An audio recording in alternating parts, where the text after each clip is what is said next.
Bluff City Media presents Tigers Live with Francis Carlota. Join Francis after every Memphis Tiger game as he breaks down each matchup, player of the game, and upcoming games. Now, let's get to the show.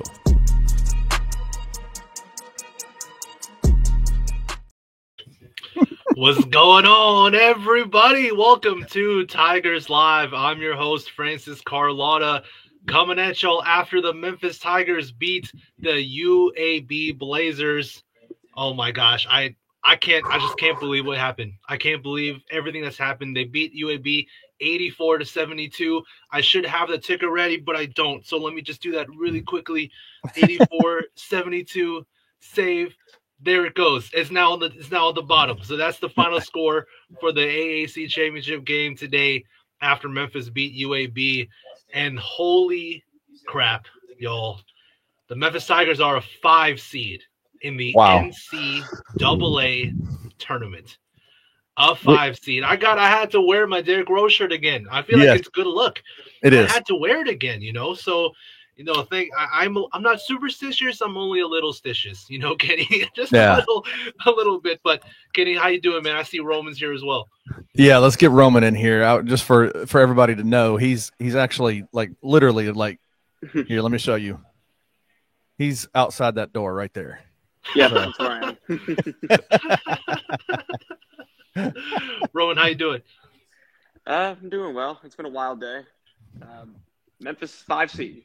I know you said at the top, but what a revelation that is. I don't think anyone expected that at all. It was a complete shock to me, not because Memphis didn't garner resume to deserve a 5 seed, but just based off of all the projections and the talk that we've been hearing for the past month. It seemed like this team was essentially destined for a 7 or an 8 seed, and in most cases more likely an 8 seed because of it's 2 quad 3 losses and the conference schedule dragging it down in the metrics and things like that. But I think it is noteworthy that the NCAA did go out of its way to say earlier in the season, hey, we're going to take the resume and the body of work into account more than the metrics when it comes to determining seeding. And I think we saw that play out perfectly today for Memphis' case. Can I just tell you, one of the best parts about yesterday and today is just Roman is getting crushed in the comments. He is. And I'm ruined. Yeah. Oh, yeah, no. And I love it. I'm going to eat my crow there, man. I love it so much. It was a hell of a job by Memphis to go into a game against a UAB team playing for its season that it had already beaten twice without its top 2 point guard options. If you don't want to count PJ Haggerty there, I mean, you had Baraka Okoje starting his first game at Memphis today, and he wasn't great, but he didn't completely. I disagree. He didn't destroy Memphis either. He had a good start and he made good plays defensively, and Memphis overall was just able to weather the storm that UAB did bring early in the game, so really control it there in the second half. PJ Haggerty scoring 17 points in the final 20 minutes helps a ton. Yes. Yeah. I would say, and I know Kenny's going to touch on it too. I do want to say, because I talked about it on Twitter too, Baraka's game today was, I think, as good as you could have reasonably expected from Baraka Okoje. That was probably the best Baraka game you could hope for. Yeah, there were obviously turnovers, but his defensive intensity, his fight on that side of the ball was huge for Memphis today. And he did enough on the offensive side to not be an absolute, not part of my language, not to be an absolute shit show on the offensive side. He did enough. So in my mind, that was about as good as you could reasonably expect from Baraka. That's how I feel. Kenny, how did you feel about his game? No, I mean, it's all about expectations. What are you expecting out of Baraka Okoje? Are you expecting him to come in and fulfill what Tyrese Hunter has done? No, absolutely not. He's just not that guy. What Tyrese Hunter provides on the floor is just different than what Baraka Okoje does. But what Baraka Okoje done, what he does is he is an elite on-ball defender, one of the best in the country, and what he did today in his first start, just imagine, it should absolutely tell us the kind of player, the kind of person that he is when he's able to come in off of getting random minutes, DNPs, CDs, like not playing very much, having to come in a championship game with your seeding on the line, trying to figure out where you're going to go in the NCAA tournament, come in and start in the final game and of the conference tournament and fill those shoes. And this guy created chaos the entire night. Like, you look at his box score, and if, like, I would just recommend, like, think beyond the box score in terms of impact on what somebody can do on the floor. His box score was filled up. There's 4 turnovers, 4 assists, so a 1-for-1. That's not exactly what you want a point guard to have, but I'll just say what he did was create utter chaos on the defensive end of the floor, on UAB's offense, and just I thought he played exceptionally well today. Being asked that nobody should be able to succeed at, and he did it, I think, very well today. I mean, if you're going to be a starting guard in the NCAA tournament, you need to score more than 3 points. It's just the truth. I mean, I hate to say it, but it's probably the reason Memphis is opening as a 2.5-point underdog as a 5 seed. Have you ever heard of that before? It doesn't exist. I know the 12-5 is the popular upset pick, and whenever people are making their brackets, but let's just be real. There is no scenario where a 12 seed should be a 2.5-point favorite over a 5. There's no scenario there. Absolutely not. Go ahead, Roman. I'm sorry. I hate to say it, but Baraka Okoje is probably the reason for that. I wouldn't say Baraka is. I would not say. I don't think that's fair to say that Baraka is the reason for that. It's Tyrese Hunter's being out is the reason for that. Dante Harris being out, it likely is the reason for that. So I don't think it's fair to put it all on Baraka. Those guys are out. Right, but that's my point. It's not fair to put it that it's because of Baraka Okoje. That's why they're -2. They're underdogs in this game. That's not why. It's because their two guards ahead of them are out, and Baraka did as good as he could have reasonably done today with his skill set to help Memphis win the game. I think this is the key thing here. Baraka wasn't a net positive, but most importantly, he wasn't a net negative, and he had some great moments. And that's exactly what I said. Yeah, but I'm saying, like, that shouldn't be. I don't think we should be knocking Baraka for his performance today at all. I think he did really well considering the circumstances, considering everything. He had a really good game. So that's all. That's what I'm saying. I don't think it's fair to knock him or anything like that after what we saw, the effort we saw from Baraka today. That 10-second violation, that was because of him, that on-ball pressure that he caused. I think he had a really good game. I think he had a good game. I mean, I think we can this whole why they're a 2-point underdog to Colorado State is coming from the same people that said they were going to be an 8 and 9 seed in the NCAA tournament. So I'm cool with having the conversation about the game today and how amazing the game was on the floor, just the play, the fact that the Tigers are a 5 seed. And I think we can leave the why are they a 2-point underdog to Colorado State left to the people who make those bets, because that's just not what we do here. I'm telling you, man, like, people need to understand about Memphis and UAB. It is very clearly a rivalry at this point, right? Like, this is the 3rd time that Memphis has played UAB.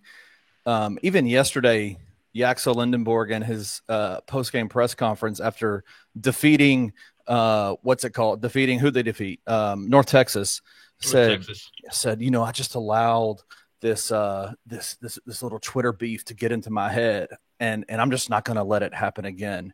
Instantly last night, I was like, yep, he's cooked. Yep. He's done. Now, listen. Let's be frank about it. 19 points and 17 boards is not cooked. Let's be honest. No. Yaxel played a fantastic. Dane was better than Yaxel today, but Yaxel wasn't bad. He still played a great game. Oh no, Yaxel played a fantastic game. Statistically, had a fantastic game, but impact on the game in terms of winning time, I would tell you, like, it was very clear. Dane had him pretty much in the blender the entire time. Now Yaxel got his points, got his boards, got his assists, But man, what a game by Dane Danger. Like what a game Amazing. by Dane. And just his ability to go. I mean, he put, and I need to look at the box score, but man, he put, how many of their bigs were in foul trouble? I think all of them. Christian Coleman, who's the other one? Bradley Azawiro. He had 4. Yaxel had 4. Yep. Christian Coleman had 5. Coleman had 5 in the game. He fouled out in the game. And I just, man, it was, and you can literally put the majority of those fouls on Dane's ability to get into the paint and make tough physical plays. His footwork, man, is just, it's otherworldly. Like to see him do some of the things that he's doing, it is even some of the passes he was making. I know I'm rambling. I'm also very tired. Roman and I have been working our tails off. I know. But it was just a fantastic game by Dane.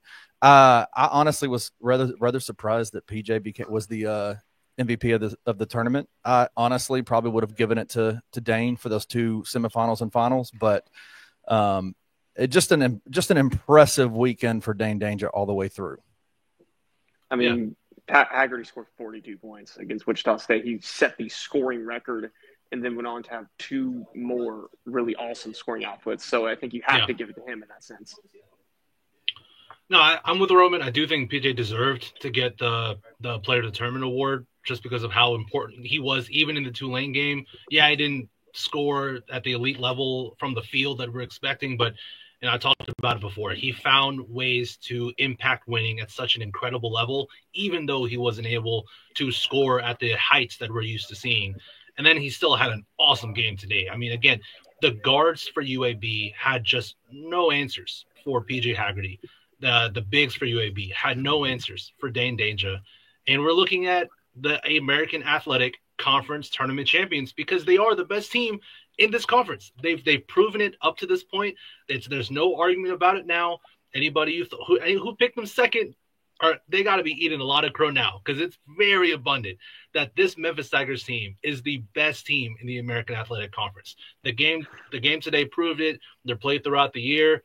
I mean, this was an awesome game. I thought it was back and forth for a while, just like the game at UAB. And then when it came down to crunch time,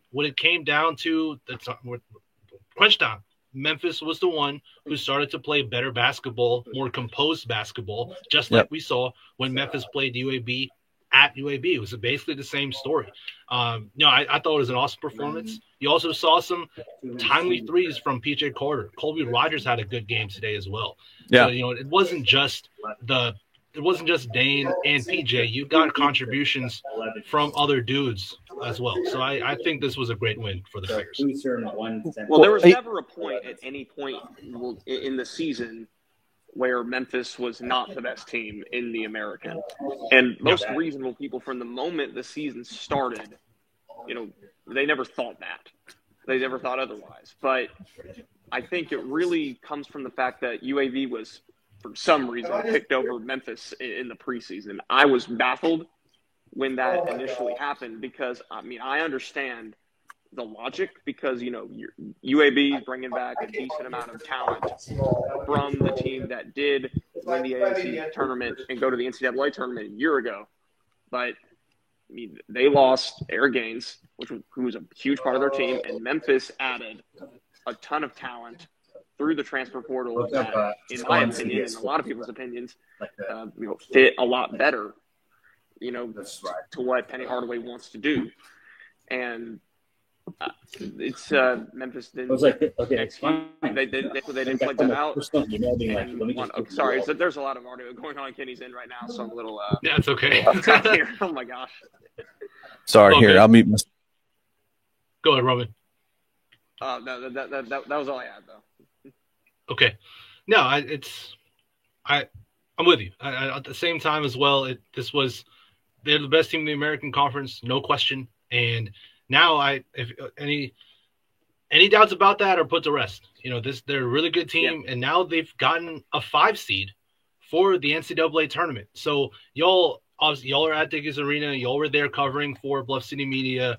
What was the reaction in the room? I saw the video. I was very hyped was obviously excitement, but do y'all think there was a level of shock in the room as well, along with the excitement? How did y'all feel? Yeah, I think so, because before Memphis was given the 5 seed in the West bracket, I mean, Memphis was announced as the last 5 seed of the show. They had gone through the South bracket, the East bracket, the Midwest bracket. They had gone through, every single bracket besides the West. So you knew Memphis was going to be in there. And I specifically remember looking at Dain Dainja a few different times as they were, running down the teams that were in. And he just would scoff when a team like, for example, Ole Miss, for example, would pop up as a 6 seed. He's like, man, we beat those guys. What are they doing as a 6? And we're about to get like 7 and 8. So I think there was a general energy in the room of being hopeful for good news, but not exactly expecting it. And when it happened, when they got the 5 seed, man, at the video that I posted on Twitter earlier, it kind of tells the rest of the story. Those guys just exploded. And it was a really cool moment to be a part of. Heck yeah. Kenny, what about you from your perspective? Well, my perspective is I was sitting literally right next to Roman. So, yes, it was the same exact thing. Like it definitely was, Dane and Penny were right in front of us. And so it was cool to kind of see, Dane, Nick, and Penny were right there in front of us. And you could tell Dane and Nick and Baraka were completely locked in on where teams were going, who was the team to beat, that kind of stuff. And they were definitely, They had their opinions. I will say the biggest reaction we saw from Dane in regards to a team that was seeded was his former team, Illinois. He did not appreciate where they were seated. He did not like it, did not think it was appropriate. I don't want to put words in his mouth, but that's what we saw. But no, man, they clearly, I think, I think everybody was surprised. I can tell you I was, because if you see the video, when the name Memphis popped up on the 5th seed line before they announced it, and the team jumped up, the crowd went crazy. And so I jumped up and I'm taking video with my camera, and I didn't even hear the announcement of where they were seated. So I turn around and I look at the TV screen, because we're literally right in front of the TV screen. And I turn around and I was like, oh shit, a 5 seed. I was like, you've got to be kidding me. Like, I couldn't believe it. Like, so yeah, I mean, it's cool, man. Like, I think I had a conversation with Roman as we were walking down the stairs at the Airbnb this morning. I said, Roman, I don't know where they're going to end up, but I'll tell you this. I really don't want them to get an 8 or 9 seed, because I don't want to hear you talk on the way home to Memphis tomorrow about how you were right and the 8 seed this, the 9 seed that. Like, I want them to get higher than that so I can talk shit to you. And so thankfully the ride home tomorrow was going to be amazing for me and terrible for Roman. I don't really understand why there's this preconceived notion that no one was rooting for Memphis to get an 8 seed. It would have been a travesty, from a logistical perspective, had they gotten an 8 seed, because the resume that they garnered, particularly in the non-conference schedule, is better than that.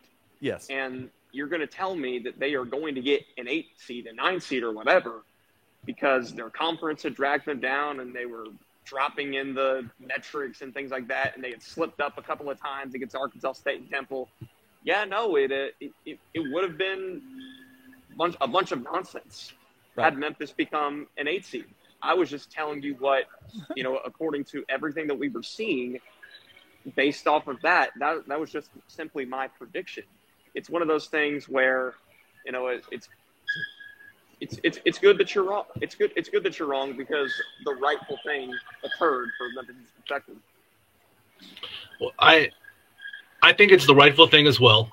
I've said this before on Tigers Live, said on Twitter, that wherever Memphis gets seeded, whether it's a 5 seed or whatever, 6, 7, 8, wherever they get seeded, it'll be a genuine case study as to how teams of similar resumes, of similar conference pedigree, whatever, where will they get seeded moving forward by the NCAA tournament committee? Because if Memphis got an 8 seed, then you're going to look at other teams moving forward who have a similar resume, right, that's automatically going to be around that line. And it'll be disappointing.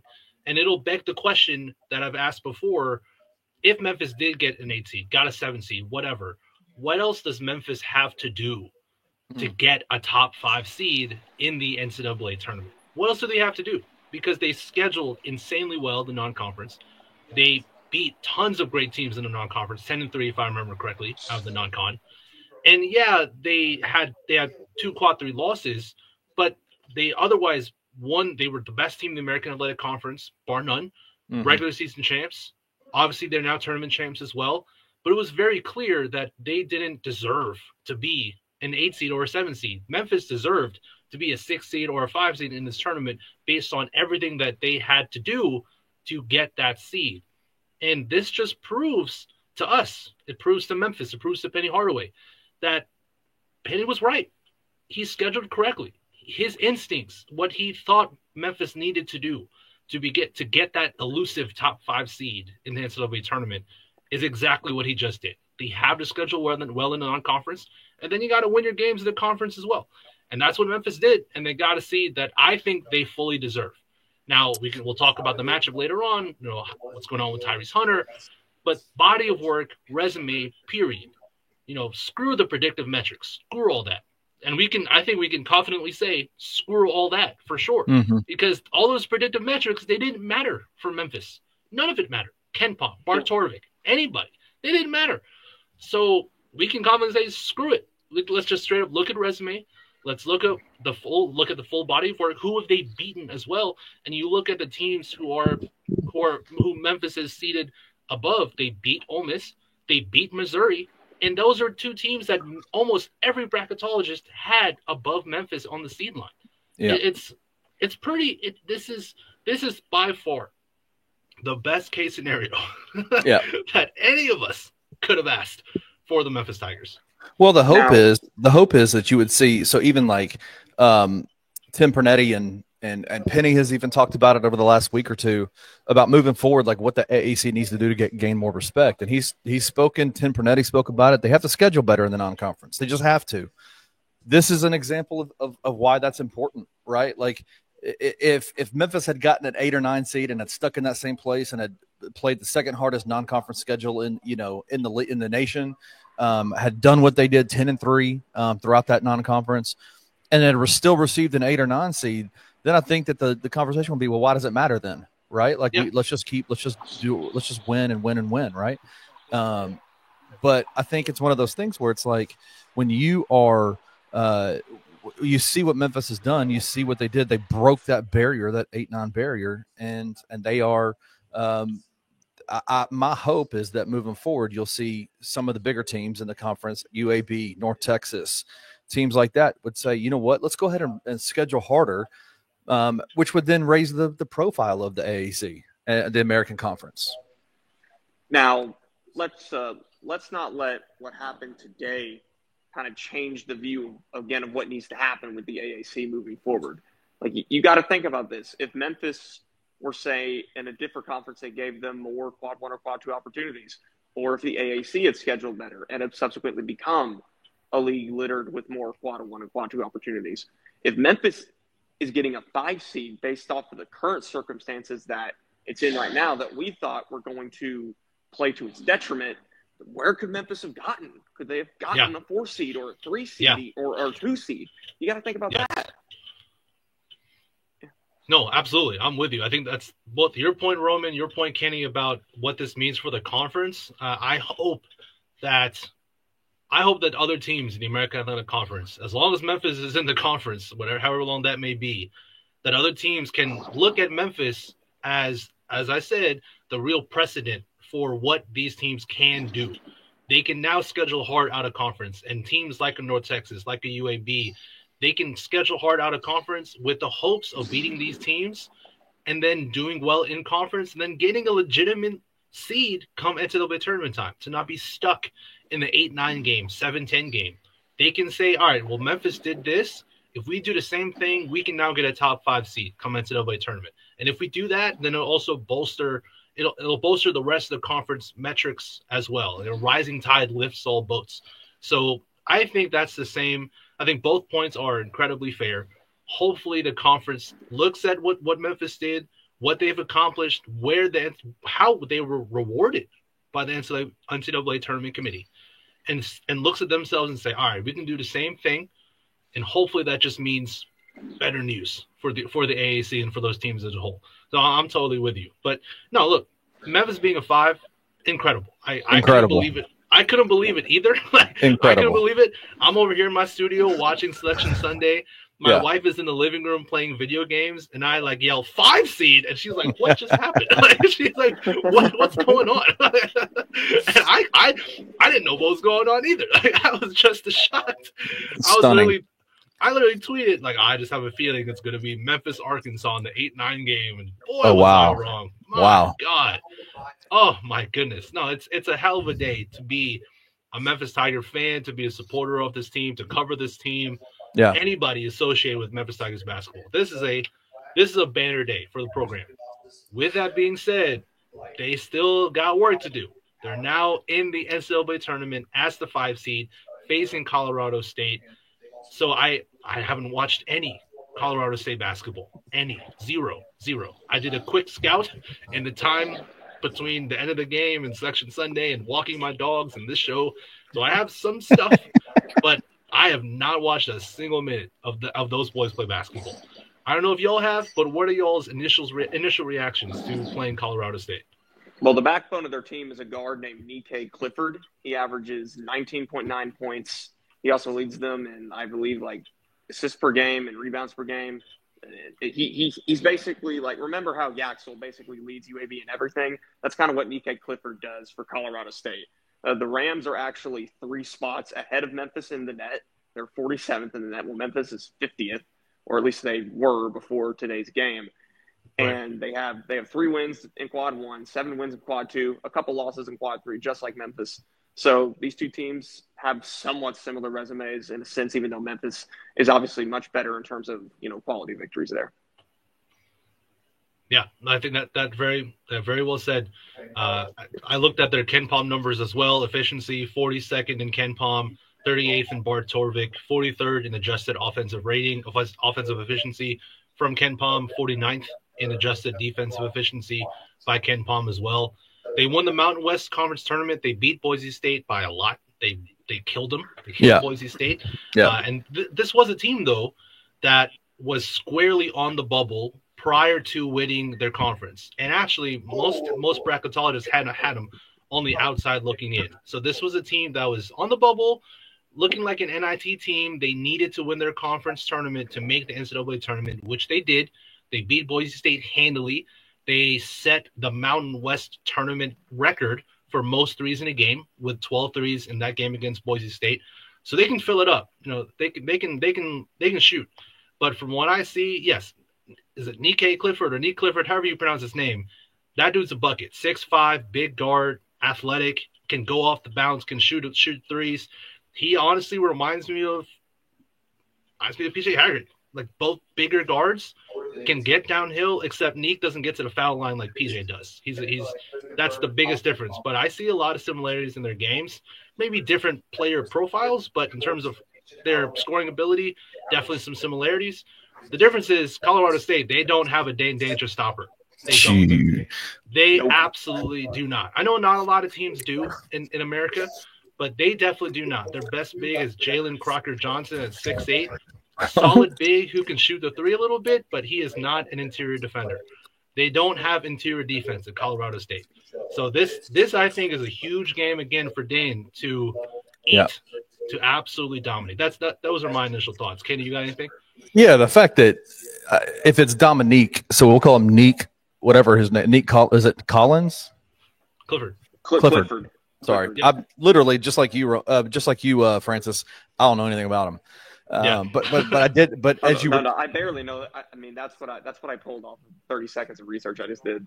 As you were talking, as both of you were talking, I looked it up and I was looking at the stats and I was like, wait a second, is that true? A 6'6" guard leads them in rebounding and all assists and rebounding and steals and points. And I was like, okay, well, that just tells me they ain't got no front court. And good luck against Dane Danger in the front court. If you've got guys who don't know how to, if you got a 6'6" point guard leading you in rebounding, good luck guarding Dane Danger. You know, I don't know exactly. I would love to be able to break them down and say, this is what they do well and this is what they don't do well. Clearly, they have a fantastic guard on their team, and clearly he's a good player. So do the Tigers. But they also have a Dane Danger. They got a dancing bear, right? They got a dancing bear who is absolutely playing at the peak of his powers right now. He just faced off 3 times this year against Yaxel Lindenborg, who will be a draft pick. Whenever he decides to go pro, he will be a high draft pick. He has got all the skills, all the size, everything you want. And Dane has thoroughly outplayed him in all 3 of those games. And so if Colorado State has bigs on their team that can't even lead their team in rebounding or whatever it is, they ain't got no shot against Dane Danger. All right, so Friday game, so I'll have Colorado State preview out Thursday morning. So by then, I'll have it all for you there. With that. There we go. Heck yeah. Heck yeah. Yeah. Again, from the very limited amount of time I spent looking at this team in the last half an hour, I watched a brief bit of their highlights against Boise State, and just looking at Nick Clifford play. He's a very fluid athlete. He has solid athleticism.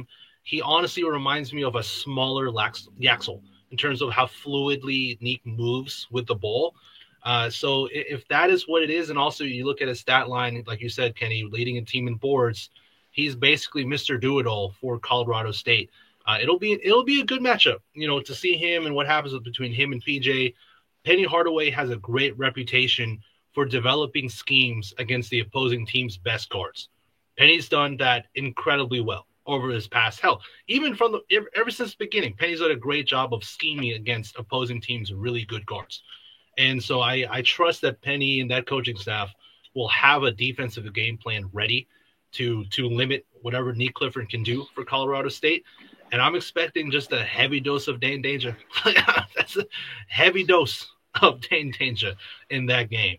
And, hopefully Tyrese Hunter can be good to go. Obviously, Roman, you were there at the press conference. What did you hear about Tyrese, if anything? Well, Penny did briefly comment on Tyrese a little bit, saying we don't know what the future holds for him for the rest of the season. So no real update on him. But again, He came into Dickies today in a walking boot and crutches.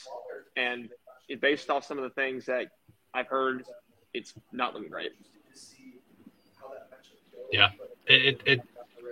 I don't want to conjecture. I'll wait for the doctors and everything to do their diagnosis and for Memphis to put out an official word. But yeah, it doesn't look good. It doesn't look good. But hoping and praying that Tyrese can somehow find the floor come Friday. Hopefully the extra day off for Memphis, since they don't have to play on Thursday. Hopefully that helps him and Dante Harris for that matter too. Because if Dante can go, that would be a big boost for Memphis as well. So yeah, we'll see what happens. We'll see what happens. So I know we talk about Colorado State. Sorry, go ahead, please. No, I was walking out on the floor today, and I saw Dante on the floor, and he didn't have a walking boot on. He had 2 shoes on, and I looked at him and I said, "What?" And his response was, "Oh yeah." So all that to say, I don't know what that means other than the fact that he's clearly getting healthier. If he's available on Friday, that would be incredible. Obviously the Tigers could use all the point guard help, all the facilitator help they can get. I'll be frank with you, man. I don't expect Tyrese to be available the rest of this year. I'll just be frank with you on that. Like, I just don't see that. I don't think he's coming back. You heard even on some of the post-game celebration stuff that, we're doing this for Reese, that kind of stuff. Like, there's just, I think I would be very, very surprised if Tyrese Hunter is back this year, which is just devastating, man. Like, he is the unquestioned vocal senior leader on this team. And when there's just been so many times, I know, when I think it was after the Wichita State game, I've mentioned this a few times in podcasts, but there's been a few times where he's just given quotes where you're just like, yes, this is the guy that they need to lead them, right? Like, even after the Wichita State game, I think it was Parth asked, he said, how are you going to respond to this? How are you going to respond to this loss? And Tyrese looked at him and said, I'm going to make us respond this way. Like that's just that's leadership, bro. And so you see it in this moment, even when they're celebrating. Tyrese Hunter's on their mind, right? Like, and so if they can get Dante Harris back, if they can get more out of Baraka Okoje, I think the Grizzlies. Whew, I'm tired. I think the Tigers will be fine. But obviously, man, I don't expect Tyrese to be back, and I think the Tigers are going to miss him deeply the rest of this run. Yeah, and that's what complicates this whole thing, right? Because you got the favorable seeding that you're looking for, but now you don't have one of your starting guards. And that just makes the road to the Sweet 16 that Memphis has been chasing since 2009, makes it all that harder, right? Because if they get past Colorado State, probably going to get Maryland in the next round. And Maryland's obviously no slouch there. No slouch. Yeah. I'm obviously not trying to overlook Colorado State at all. They still got to beat them. Absolutely. And Maryland could get upset by Grand Canyon University as well. It could happen. We saw Purdue lose to Fairleigh Dickinson in the 1-16 game. So anything can happen. It's the NCAA tournament. Anything can happen. But if Memphis does beat Colorado State and Maryland does beat Grand Canyon, Maryland's good. Like their starting five can match up with any starting five in America. They're not that deep. Just looking at their roster, looking at their team averages, they're not that deep. So if Memphis can somehow find a way to get some guys in foul trouble and force Maryland to go deeper into their bench than they want, then definitely Memphis can have a chance. But that starting five is really damn good. They shoot a three really well. They have two bigs who are fantastic on the glass. Both of them average 9 boards a game. They're both big, 6'10", 6'9" dudes. I think you'll see a lot of Musa Dane, two big lineups to really try and match up with the size that Maryland has. And they have dynamic guards as well. Jacoby Gillespie is a great guard, Rodney Rice as well. So if Memphis moves past Colorado State and Maryland avoids the upset against Grand Canyon, it'll be a tough matchup. No bones about it. It will not be easy. I think it's very doable. What gives me a lot of hope for this matchup against Maryland is that Memphis has done a pretty good job of avoiding awful foul trouble for our bigs, especially today against UAB. And Musa and Dane, I think this is the best I've seen Musa Cisse play basketball in a very long time. Fantastic game today. Fantastic. These past 2 games for Musa, oh my goodness. He's been an absolute stud.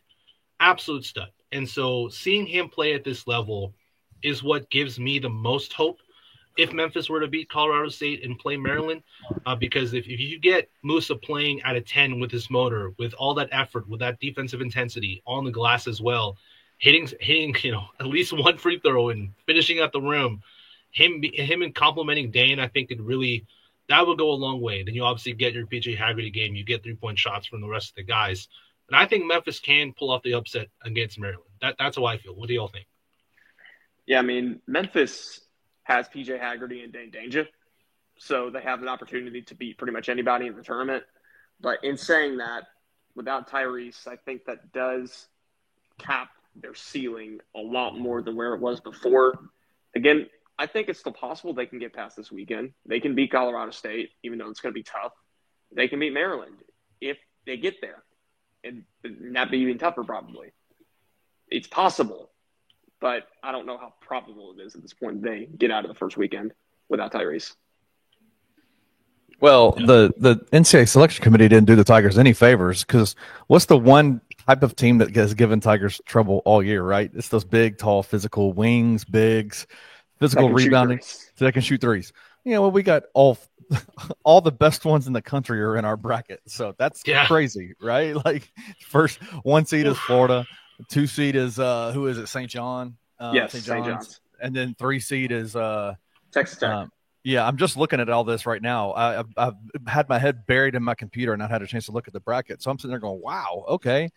I think I really do. I don't know much about Maryland. Again, I haven't had a chance to watch much college basketball in terms of outside of like SEC and Memphis and all that. So I'm interested to see if they can get past Colorado State, which I think is a tough team. I think Colorado State, clearly a lot of money has come in on them so far. I don't know if that's because Seth Davis said, here's a 12-5 upset. Stop it. Get and out then of here. What did he say? Did he say something about the Seth, Tigers are the reason North Carolina's not in the tournament? Dude, Seth Davis thought the 2008 Tigers weren't good.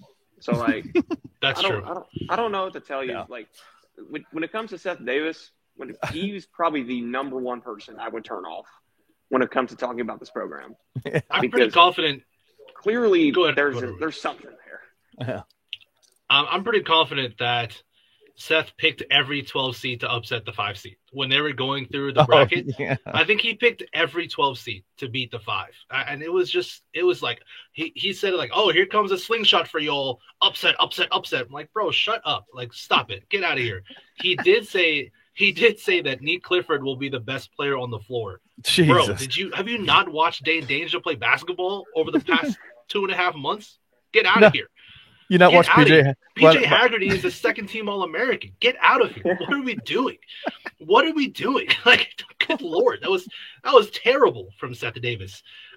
Kenny, what you said was it was the NCAA tournament committee heads. I can't remember their specific titles, selection committee. But selection committee heads. Thank you. They were the ones who said that Memphis beating UAB is why North Carolina made the tournament. So they were very clear about that. That North Carolina was the last team in, and if Memphis lost to UAB, they would have that would have cost North Carolina the spot in the tournament because that would have bursted their bubble and they would have stolen a bid from North Carolina. But that didn't happen, so that's why North Carolina is in, and so that's why you see people in the chat, especially in the beginning of the show, some of them talking about here's one. Thanks for beating us. I think they meant to say beat UAB. Keeping us on the NCAA tournament life support. I was for sure thought we were dead. Yeah. Oh, we had North Carolina fans in here. That's crazy. Yeah, okay. Yeah. What's up? Every North Carolina fan out there, go find somebody who's a Memphis fan and buy him a beer because you owe him a beer. You owe him multiple at this rate because we are why you're in the NCAA tournament, even though you had one quad one win all season. Listen, at the risk of Parth is behind me over here, over my left shoulder, and he's a North Carolina graduate, so he might throw something at me in a second, but North Carolina has no business being in this NCAA tournament, bro. No. Parth, you agree with that? He said, and Parth, a North Carolina graduate, says UNC has no business being in the tournament, so shout out to Parth. Yeah. Yeah, absolutely. So it was the selection committee heads who were very clear that Memphis beating UAB is why North Carolina made the tournament. So Lenardi, I think it was yesterday, put out a bracketology and his latest bracketology update, and it had North Carolina last 4 in, and it had Texas first 4 out. And I was like, dude, Texas is so much better of a team than North Carolina. Like, yeah, I know it shifted, I know it changed a little bit, but I am surprised North Carolina got in, man. I'm very surprised. 1-12, 1-12 in 1-12, man. Yeah. In quad one games. Didn't Texas miss the tournament? No, Texas made it too. Texas made it. Yeah. Made it? Okay. Yeah, Texas made it. They're facing Xavier. Yeah. So Texas, if they turn up, they could be good, man. I'll be honest with you. Actually, I don't know. I don't know who Texas is facing. I'm sorry. Yeah, they certainly have the talent. That's for sure. It's tough because Rodney Terry probably needs to get to the second weekend to keep his job, even though they've made this run to the tournament. So we'll see what happens to them. Yeah, no, that was a wild decision. Hey, but being in San Diego, I follow a lot of people. I got friends who are SDSU fans, so San Diego State is the one who plays North Carolina, and I'll be rooting hard for them to beat North Carolina because North Carolina has no business being in this NCAA tournament. But that's beside the point. Yeah, it's 11 seeds. The 11 seed matchups, 11 and 16 seed matchups. So San Diego State versus North Carolina, Texas versus Xavier. Yeah, that's wild. Yep. That's crazy. Yep. That's beside the point, though. So do you know when we're going to find out what time they'll play on Friday? I know it's Friday. It'll be in Seattle. Do you all have any idea about the time? It actually just got announced. It's going to be 1 o'clock in Seattle. Okay. 1 p.m. Central on TBS. Okay. 1 p.m. Central on TBS. All right. Hey, man, let's do it. NCAA tournament time. Y'all got anything else before we get up out of here? No, I think we're good. Very joyous day for Memphis, obviously, from winning the conference tournament title, beating UAB again, getting the 5 seed that I think we all thought that they deserved, but may not have thought they were going to get because of circumstances, but to get it and to, be in the room for that, super, awe-inspiring moment right there. It was a really cool experience today. Yeah, for sure. Yeah, unbelievable experience. Thankfully, Roman wrote a piece, and I think a couple of the people wrote some stuff about this. But just to think about where this program has come in 365 days is pretty wild, right? Like, 365 days ago on was it Thursday, I guess, or Friday. I think it was 300. I think it was 364 days ago. We were doing the post-mortem episode. It's just crazy because like a year ago tomorrow, we did that. That was when we did that super, awkward in a way post-mortem where we were all just getting kind of shocked of what just happened.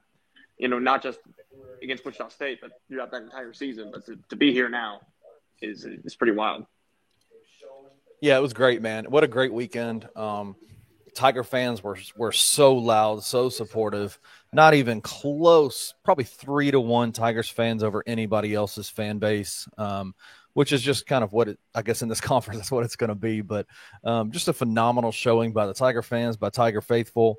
The Tigers obviously came in and did what they did. And, shout out to Penny Hardaway and just, the growth he talked about in the post-game presser, just the growth, man, just that's the word he used to describe this last year, just growth through and through. He'd been going through so much. And so I think just this year, seeing his willingness and faithfulness to grow and then seeing it rewarded a year later is just really, really cool. As a unabashed Penny fan, somebody who grew up watching Penny Hardaway play basketball, I find it very difficult to stay unbiased when it comes to him. So just really, really cool to see him succeed, get what he deserves. It's what makes Penny Hardaway being the head coach of the University of Memphis a beautiful thing is the moments like today, right? Yeah. And it was really, it's really weird to think about in a sense because a year ago, some thought this for a year for right now would be the end of it for Penny. That's what a lot of people were thinking after what happened last year, and to see Memphis turn it around and rebuild and regroup, get the right people in the building that understood the mission and what this program is about, even if they're not native Memphians or whatever else. They're guys that want to win. They want to play winning basketball. They want to, they want to see their names in March Madness and on the plaques and things of that nature. It's about more than just a check for them. They want to be something in college basketball and in the basketball world in general. They want to boost themselves for their future pro careers and things like that.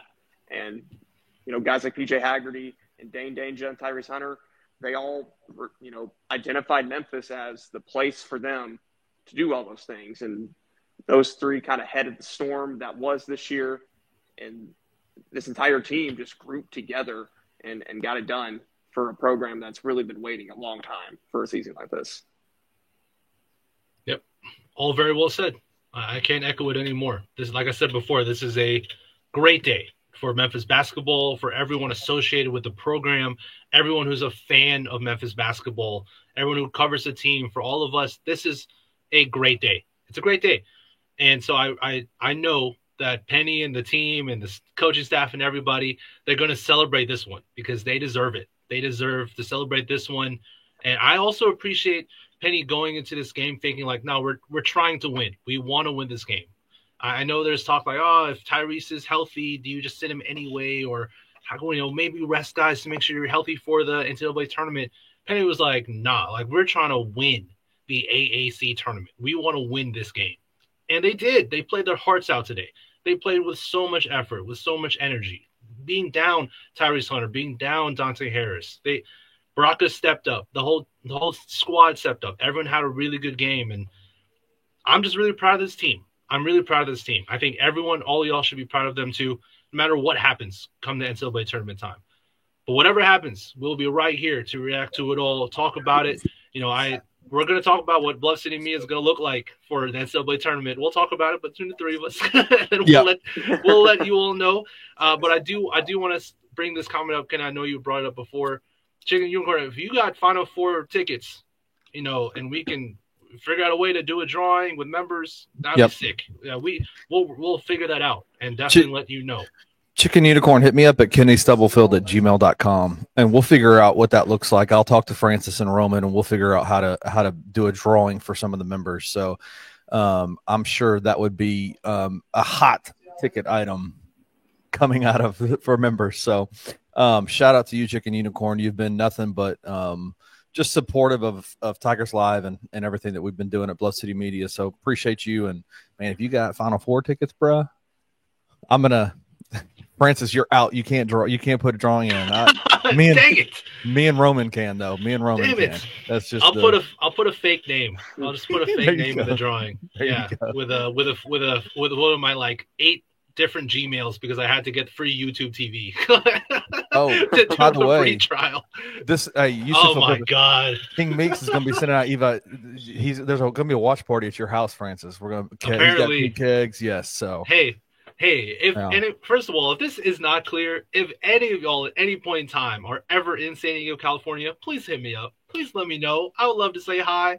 I'll at least let you know, give you recommendations where to be. Like that. If that wasn't clear, I'll make that very clear. Like I'd love to hang out with you, or at least give you recommendations of where to go. So if y'all come out here for a watch party, I'll host. Let's do it. But I know it's a bit of a trip for a lot of y'all. But look, y'all, this is. Go ahead, Katie. Go ahead. Oh no, you're good. Yeah, this is a hell of a day. Like it's a day of joy. It's a day of excitement for the program, and to everyone who has tuned in to Tigers Live throughout this whole season up to this point. Everybody in the comment section, we're so appreciative of all of you. For everyone who's tweeted me about the show or anything, who's retweeted the show, who's talked with Roman, talked with Kenny, talked with me, like much appreciation for each and every one of y'all for rocking with us here at Bluff City Media, supporting Tigers Live and supporting the channel, supporting the content that this awesome network puts out. Big time thank you. But the job is not done. We still got time. We still have the NCAA tournament for the Memphis Tigers to play in starting on Friday at, you said 1 p.m. Central, Roman? Yeah, 1 o'clock Central, TBS. Got it. 1 p.m. Central on TBS. Oh, let's go. March Madness is here. NCAA tournament time, y'all. So to everybody who tuned in, everybody in the comment section, thank you all so much. If you're on Twitter, be sure to go to YouTube, hit the like button, subscribe to Bluff City Media, hit the notification bell as well to make sure you get notified for every single time an awesome episode of the content that Bluff City Media puts out gets released. You can find me on Twitter at Slugga Sports. That's SLUGGA Sports. You'll find Roman Cleary at ROA Clear, Kenny Stubblefield at Kenny_BCM. Follow us, hit us up. We'd love to talk with you all about ball. So, yeah, let's do it. And still bad tournament time, everybody. So until next time, peace. Thank you for listening to this episode of Tigers Live. If you enjoyed this episode, like and subscribe to Bluff City Media's YouTube page. For comprehensive coverage of all things Memphis sports, head over to www.bluffcitymedia.co and find out how you can become an insider. We will see you back here next time.